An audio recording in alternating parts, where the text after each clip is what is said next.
In today's video, I'm going to give you my advice on how to get started making music.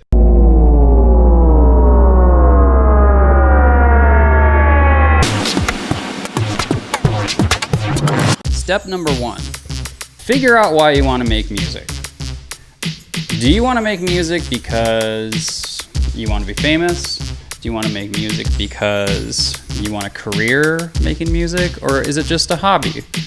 So step number 1 is all about really understanding why do you want to make music in the first place. So that leads me to step number 2.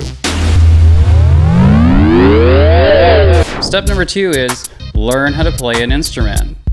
In order for you to make music, you have to actually have some sort of a tool so that you can make music. A lot of people these days use their computers. However, you can pick up any instrument and use that to make music. So I recommend you start off with a keyboard. A keyboard is something that you can buy in various sizes for relatively inexpensive. But the idea is start with some sort of an instrument. Step number 3. In order to make music, you have to understand the fundamentals of music. So I recommend that you learn a little bit of music theory. It just so happens that I have a video right over here that teaches you the basics of music theory on a keyboard. So go check out that video once you get to step number 3.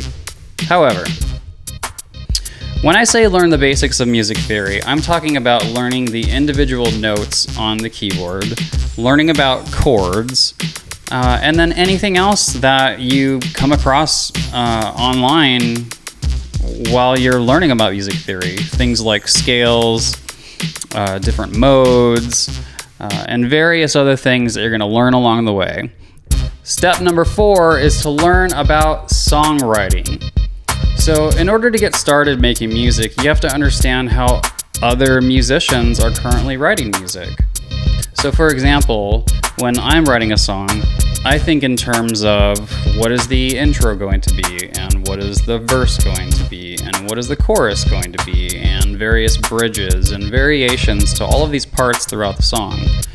But the idea of step number 4 is go listen to music. Go listen to your favorite artist, listen to how the song progresses, and try to pick out those areas that you would call an intro, or those areas that people refer to as the verse and the chorus and the bridge.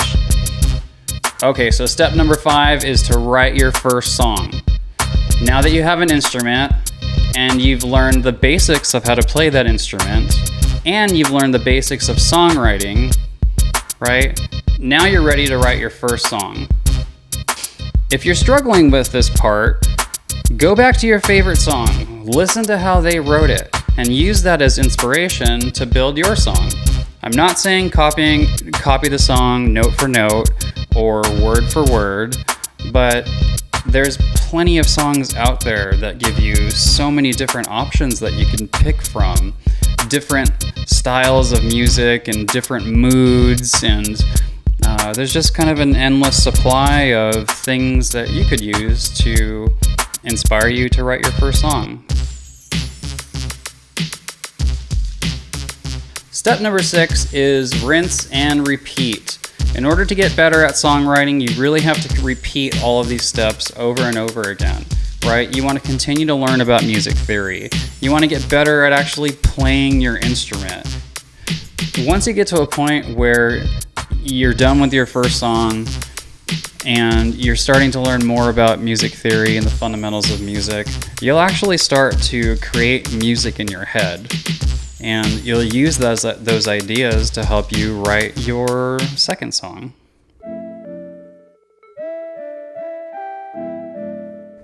So step number 7 is all about recording your work. Once you get to this part of your journey of learning how to write music or to make music, this is where you'll need to purchase tools to help you capture your ideas.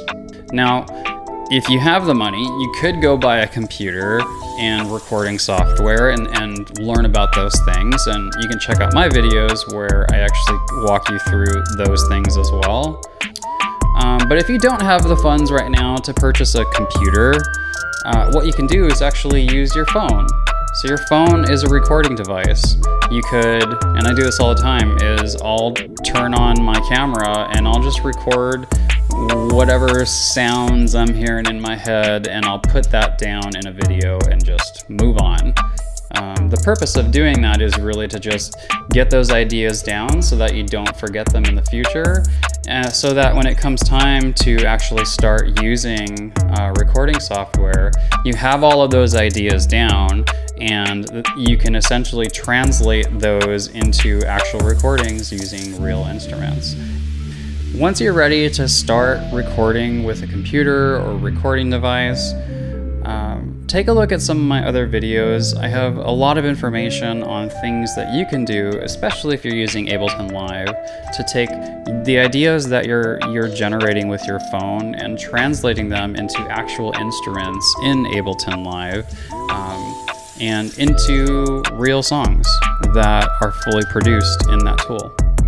If you found this information helpful, please like and subscribe to my channel so that you don't miss any of my future videos where I will be walking you through the process of how to create your first song, how to make music, how to use recording software, and basically how to become a music producer. So thank you so much for your time. Talk to you later.